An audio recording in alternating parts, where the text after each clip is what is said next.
Start recording. Okay. तर आपण काल म्हणजे सिलेबस वगैरे पाहिला होता आणि भरपूर वेगवेगळ्या गोष्टी आपण त्याच्यामध्ये शिकलो होतो की सी प्लस प्लस मध्ये आपल्याला काय काय शिकायचं. ओके. एक सिलेबस आपण पाहिलो होता, हिस्ट्री पाहिली होती आणि उप्स कॉन्सेप्ट आपण बघितलं विच इज व्हेरी इम्पॉर्टंट. तर आता कालचं क्लिअर आहे बरोबर. तर मला एक सांगणार का की उप्स मध्ये कुठले कुठले कॉन्सेप्ट येतात? एनकॅप्सुलेशन, हम्म. हम्म. इनहेरिटन्स, हम्म. पॉलिमॉर्फिझम, हम्म.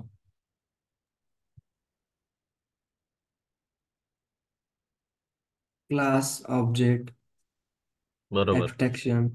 बरोबर. तर हे तुम्हाला म्हणजे फर्स्ट गो मध्ये सांगता आलं पाहिजे आणि प्रत्येकाचं मिनिंग सुद्धा बरोबर कुठल्या टॉपिक मध्ये काय काय आहे. ओके. क्लिअर आहे. Yes sir. Yes sir. ठीक आहे. ठीक आहे. तर आज आपण पुढच्या गोष्टी बघणार म्हणजे पुढचा कन्सेप्ट आणि म्हणजे ऍक्च्युअल आपण कोडिंग वगैरे कडे जातोय. तर सी मध्ये जसं आपण व्हिज्युअल स्टुडिओ कोड वगैरे यूज करत होतो किंवा व्हिज्युअल स्टुडिओ यूज करत होतो फॉर कोडिंग, तर इथं पण तुम्हाला तेच यूज करायचंय. त्याच्यानंतर तुम्हाला जी प्लस प्लस कंपायलर लागतो. तर फॉर एक्झाम्पल आता मी इथं कंपायलरने कोड बिल्ड केलाय किंवा कंपाईल केलाय. Okay. G plus plus constructor dot CPP हा सीपीपीचा फाईलचा कोड आहे आणि त्याच्या आतमध्ये माझा कोड असणार. तर तो कोड मी बिल्ड केल्यानंतर dot A dot out file तयार होते एक्झिक्युटेबल आणि ती जर मी रन केली तर मला आउटपुट दिसतं. क्लिअर आहे. तर ह्या पर्टिक्युलर स्टेप्स आहेत for running any C plus plus program. Okay. तर फर्स्ट ऑफ ऑल हे समजलंय का की कोड साठी काय यूज करायचंय आणि रन कसा करायचा प्रॉपर सी प्लस प्लस.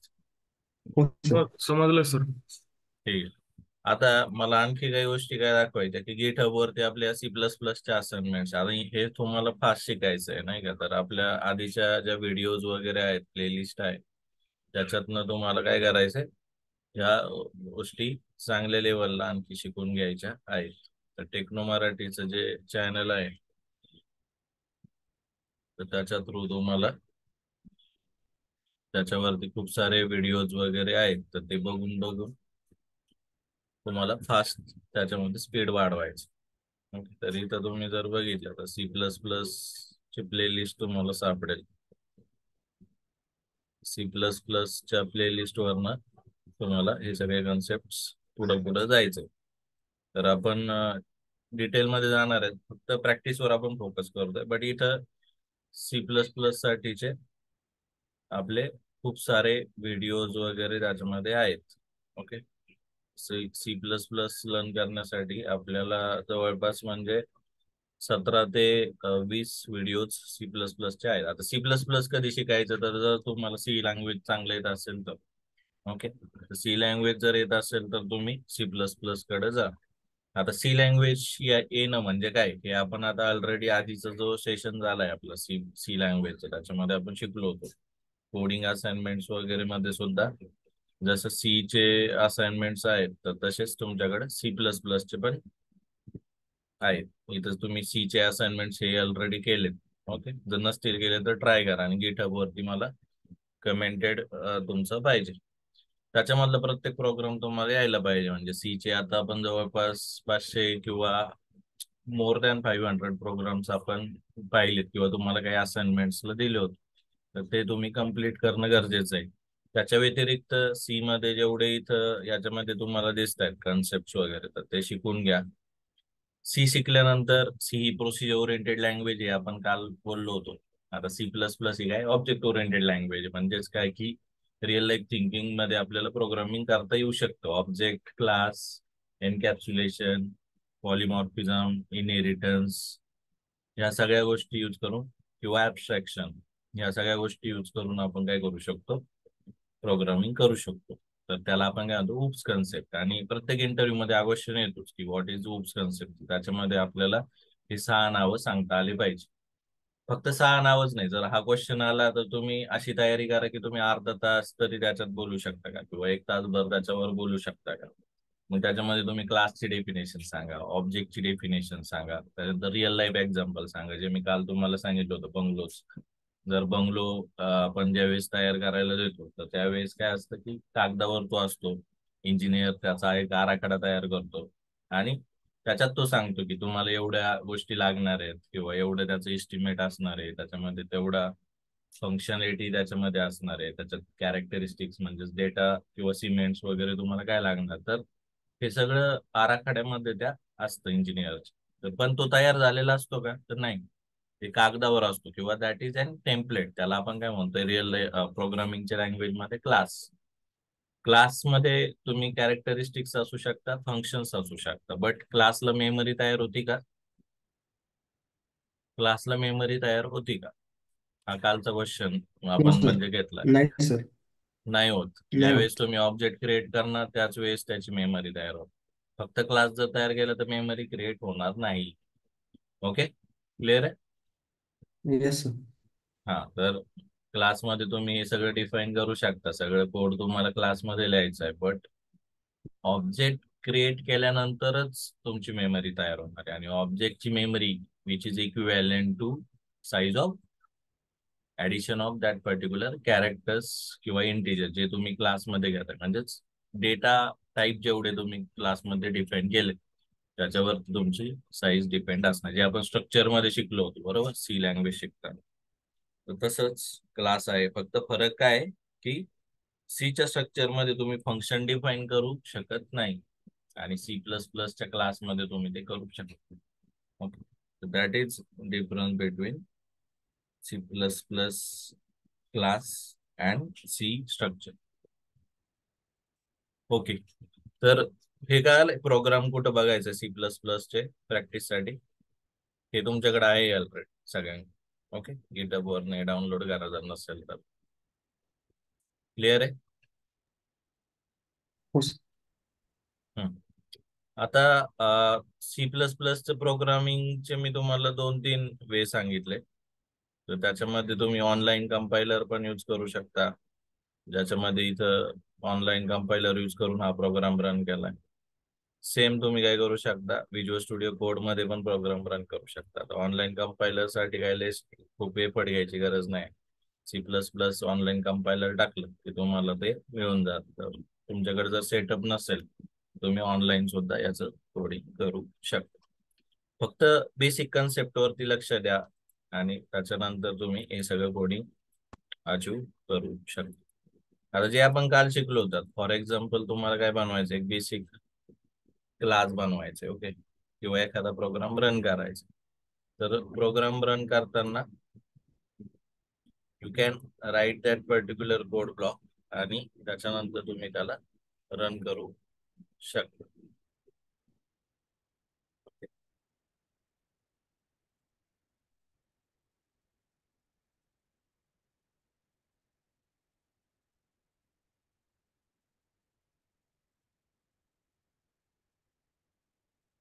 आता फॉर एक्झाम्पल तुम्ही इथं क्लास लिहिलाय, ओके, किंवा एक पर्टिक्युलर कोड लिहिलाय. आता मी जास्त काही घेत नाही, म्हणजे खूप मोठा टॉपिक कव्हर करत नाही. एक बेसिक क्लासचं आणि ऑब्जेक्ट एवढंच सध्याच्या सध्याच्या याच्यामध्ये सांगतो. फॉर एक्झाम्पल आता इथं क्लास तयार केलाय, हे बाय डिफॉल्ट आहे. ओके, जसं आपण सी मध्ये लिहितो hash include studio dot H वगैरे, तर इथं तुम्हाला आयो स्ट्रीम यूज करायला लागतो.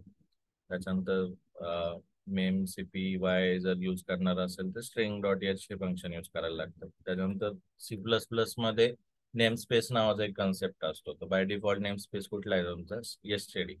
हा आयसोलेशन पर्पज साठी यूज होतो. जसं जावामध्ये पॅकेजेस असतात तसं C++ मध्ये काय असतं, नेम स्पेस. आता ज्यावेळेस क्लास तयार करणार आहेत तुम्ही, तर क्लासमध्ये दोन प्रकारच्या हे असतात. म्हणजे एक तर ऍक्सेस स्पेसिफायर. ओके, जर नाही दिला तर बाय डिफॉल्ट ऍक्सेस स्पेसिफायर कुठला असणार आहे, प्रायव्हेट. ओके, त्याच्यानंतर तुम्ही डेटा मेंबर्स देऊ शकता. डेटा मेंबर्स मध्ये तुम्ही कॅरेक्टर इंटिजर जे व्हेरिएबल तुम्हाला पाहिजे ते तुम्ही घेऊ शकता. आणि खाली तुम्ही फंक्शन किंवा तुमचा जो कन्स्ट्रक्टर रिस्ट्रक्टर असणार ते तुम्ही लिहू शकता. जे आपण काल बघितलंय तेच सगळं याच्यामध्ये, वेगळं असं काय नाहीये की खूप म्हणजे वेगवेगळ्या गोष्टी त्याच्यात, असं काय नाही. इथं तुम्ही वेगवेगळे फंक्शन्स किंवा वेगवेगळे व्हेरिएबल्स वगैरे पण डिफाईन करू शकता. तर हाऊ टू डिक्लेअर व्हेरिएबल वगैरे, तर इथं ज्यावेळेस तुम्ही क्लास तयार करता, क्लासच्या आतमध्ये आलं की तुम्ही व्हेरिएबल त्याला ऍड करू शकता. INO1 आणि INO. ओके. त्याच्यानंतर लेट्स मी खालचा पार्ट जो आहे तो थोडा वेळ काढून टाकतो. कन्स्ट्रक्टर डिस्ट्रक्टर ज्यावेळेस आपण घेऊ त्यावेळेस याला परत बघूयात. हा पार्ट मी काढला. आता तुमचा क्लास फक्त एवढाच आहे, बेसिक. ओके. ओके.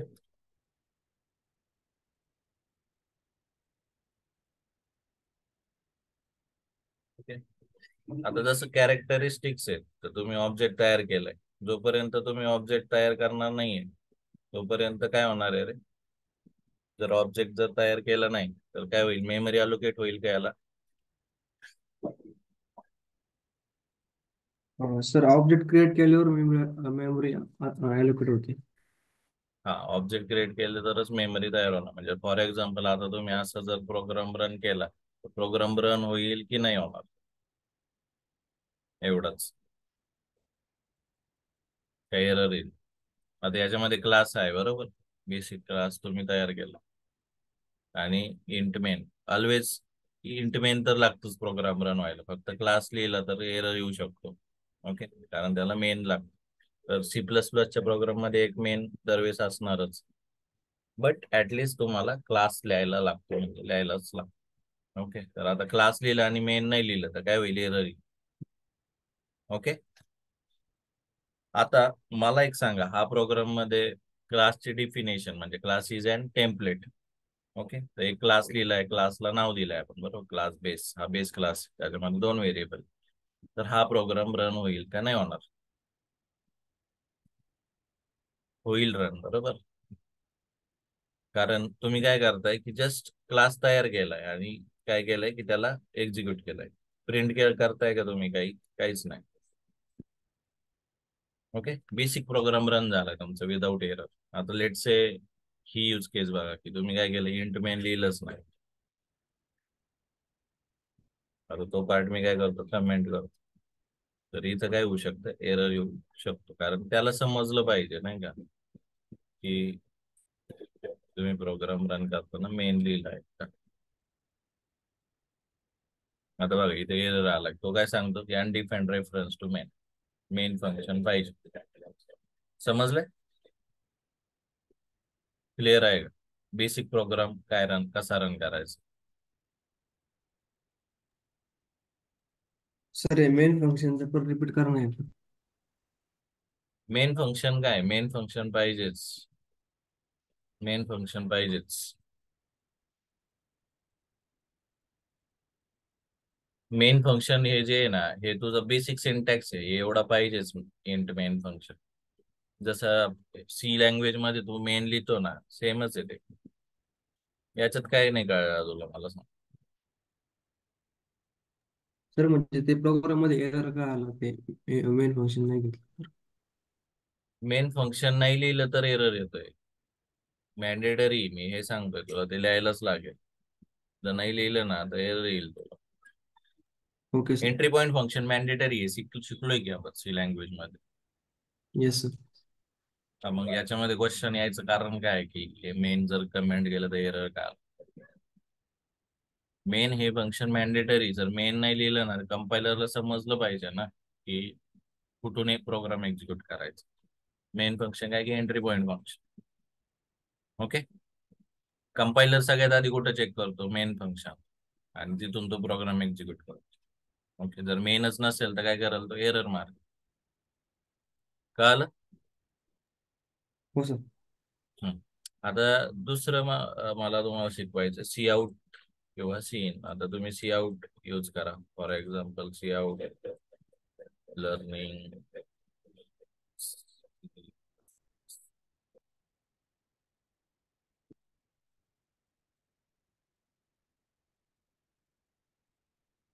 काय करतो? सेव्ह करतो.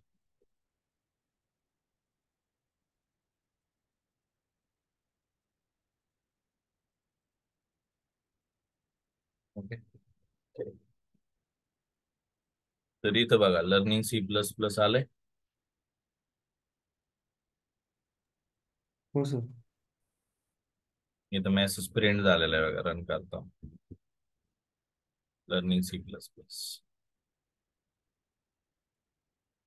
ओके. तर अशा पद्धतीने तुम्ही प्रिंट एफ यूज करू शकता in C plus plus. Okay. आता जसं तुम्ही कॅरेक्टरिस्टिक्स लिहिलं याला तुम्ही काय म्हणा डेटा मेंबर म्हणजे कॅरेक्टरिस्टिक्स. जर तुम्ही हे जरी नाही लिहिलं पब्लिक ऍक्सेस स्पेसिफायर नाही लिहिलं तर बाय डिफॉल्ट तो काय घेतो प्रायव्हेट. प्रायव्हेट. प्रायव्हेट घेतो. आता प्रोग्राम रन होणार की नाही होणार एरर येईल.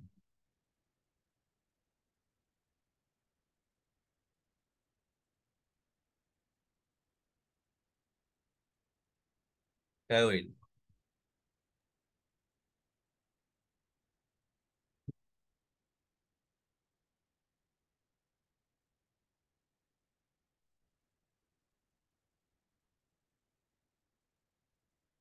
तर या ठिकाणी काय होतं ज्यावेळेस तुम्ही ऍक्सेस स्पेसिफायर देत नाही त्यावेळेस कंपायलर बाय डिफॉल्ट काय घेतो प्रायव्हेट आणि तो प्रोग्राम अलाउ करतो. तुम्हाला एरर येणार नाही. कळालंय. क्लिअर आहे का. तर हे पण तुम्ही कॉम्बिनेशन ट्राय करा. म्हणजे ऍक्सेस स्पेसिफायर कसा द्यायचा जर नाही दिला तर काय होतं. आता जसं तुम्ही ऍक्सेस स्पेसिफायर दिला आणि फॉर एक्झाम्पल तुम्हाला फंक्शन पण द्यायचं म्हणजे आपण काय शिकलो की एनकॅप्सुलेशनचे डेफिनेशन काय रे.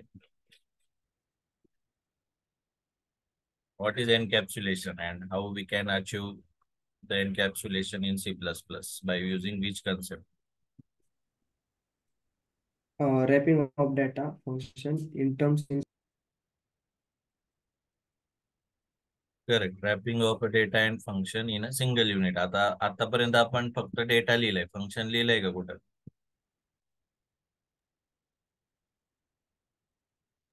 येस नाही. Or no. नाही लिहिलंय ना फंक्शन. आता एनकॅप्सुलेशन कसं अचीव होतं तर बाय युझिंग क्लास कन्सेप्ट म्हणजे या क्लासमध्ये टेम्पलेट लिहिताना तुम्ही फंक्शन आणि क्लास दोन्ही पण लिहू शकता.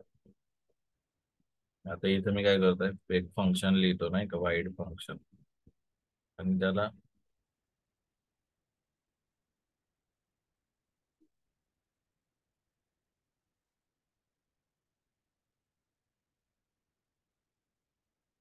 त्याला काय करू आपण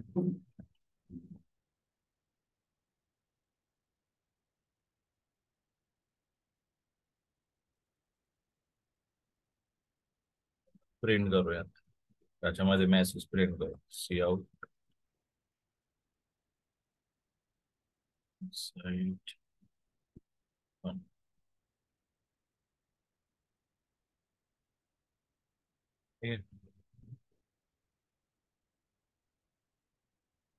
क्लिअर आहे.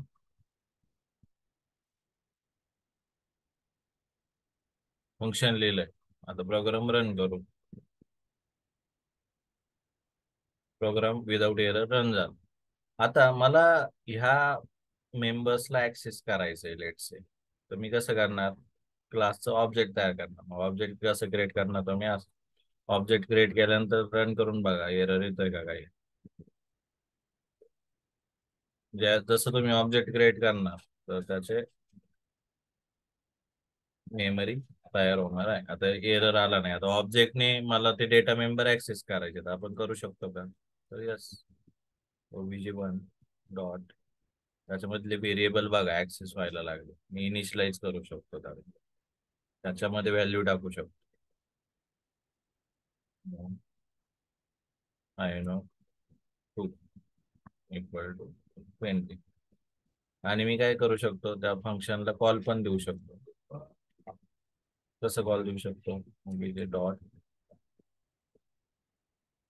पण त्या फंक्शनला कॉल. ओके. कळलं की ऑब्जेक्टने डेटा मेंबर किंवा फंक्शन कसे ऍक्सेस करावे.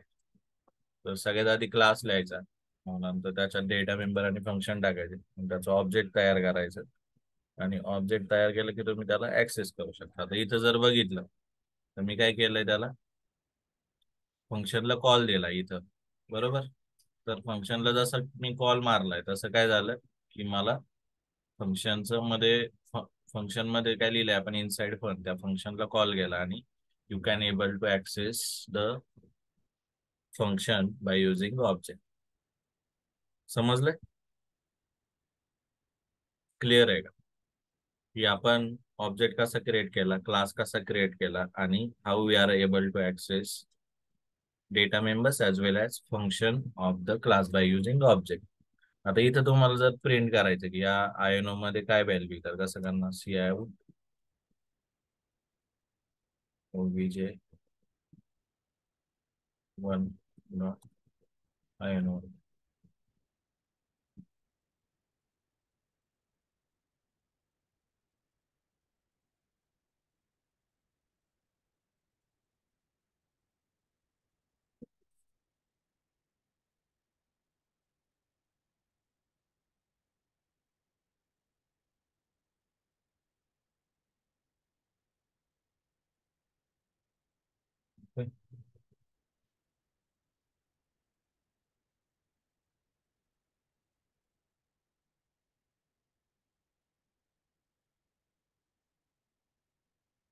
ओके, समजलंय व्हॅल्यू कशा प्रिंट केल्या.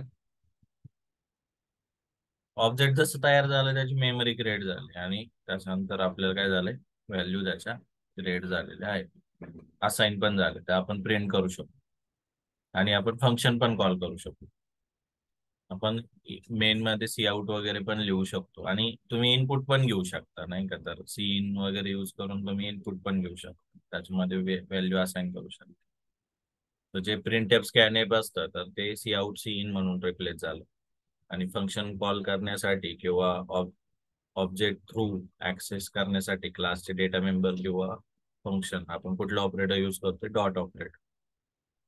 ऑब्जेक्ट क्रिएट करायचं सिंटॅक्स काय की क्लास नेम आणि ऑब्जेक्ट नेम. ओके, क्लिअर आहे. तर बेसिक क्लास आणि ऑब्जेक्ट आणि एनकॅप्सुलेशन हे आपण आज बघितले. त्याच्यानंतर ऍब्स्ट्रॅक्शन सुद्धा आपण इथं बघितलं. ऍब्स्ट्रॅक्शन म्हणजेच काय की ऍक्सेस स्पेसिफायर. तर पब्लिक, प्रायव्हेट, प्रोटेक्टेड असतात. तर पब्लिक आपण बघितलंय, तुम्ही इथं प्रोटेक्टेड पण टाकू शकता, इथं प्रायव्हेट पण टाकू शकता आणि try to run those program okay by using access specifier. Clear आहे? हो येस सर. Or no? हो सर. तर आता हा प्रोग्राम रन करायचा सगळ्यांना. Okay, basic class and object. Basic class and object समजलंय? क्लास क्रिएट कसा करायचा, व्हेरिएबल कसं द्यायचं, फंक्शन कसं द्यायचं आणि त्याला ऍक्सेस पण कसं करायचं. तर this is an very important assignment as a C++. तर तुम्ही आज आज आपण काय शिकलोय की एडिटर कसा यूज करायचा आणि प्रोग्राम रन कसा करायचा. ठीक आहे, हो सर. चालेल. तर आज आपण थांबूया तिथं. क्वेश्चन्स वगैरे असतील तर विचारा, बट प्रोग्राम थोडे जास्त पटापटा रन करा. म्हणजे आपण आता कन्सेप्ट वगैरे जर पुढे शिकत गेलो तर आपल्याला C++ संपवायला खूप टाइम लागणार नाही. 10 एक दिवसात आपण C++ संपू. बट तुमचा कॉन्फिडन्स त्याच्यात महत्वाचा आहे नाही का, प्रोग्रामिंग वगैरे महत्वाचं आहे. तर हे प्रत्येक प्रोग्राम्स याच्यामध्ये आहेत जे इथं पण अपलोड केलेले आहेत कोडिंग असाइनमेंट्स मध्ये, आणि इथून आपण हे सगळं शिकणार आहोत. क्लास टेम्पलेट किंवा जे C++ चे फंक्शन्स आहे, व्हेरियस एक्झाम्पल्स वगैरे आहेत, तर ते सगळं याच्यामध्ये आहे. ओके, तर various I think 50+ programs are there for the concept, आणि त्याच्यानंतर आपण मग व्हेरियस प्रोग्रामिंग त्याच्यामध्ये करू शकतो. ऍक्सेस स्पेसिफायर मध्ये पब्लिक, प्रायव्हेट, प्रोटेक्टेड एकाच क्लासमध्ये तुम्ही असं देऊ शकता नाही का, 3 वेगवेगळे व्हेरिएबल पाहिजेत वेगवेगळ्या स्कोप नुसार, तर you can define that. Okay, त्याच्यानंतर कन्स्ट्रक्टर वगैरे टाकू शकता, फंक्शन्स टाकू शकता. तर ह्या सगळ्या गोष्टी थ्रू तुम्ही जसं इथं ऑब्जेक्ट तयार केलंय, ऑब्जेक्ट क्रिएट करून त्याला कॉल करू शकता, जे आता आपण पाहिलं. वेगळं काही नाहीये नाही का, तर try to learn this. Okay, for now we will stop. Just have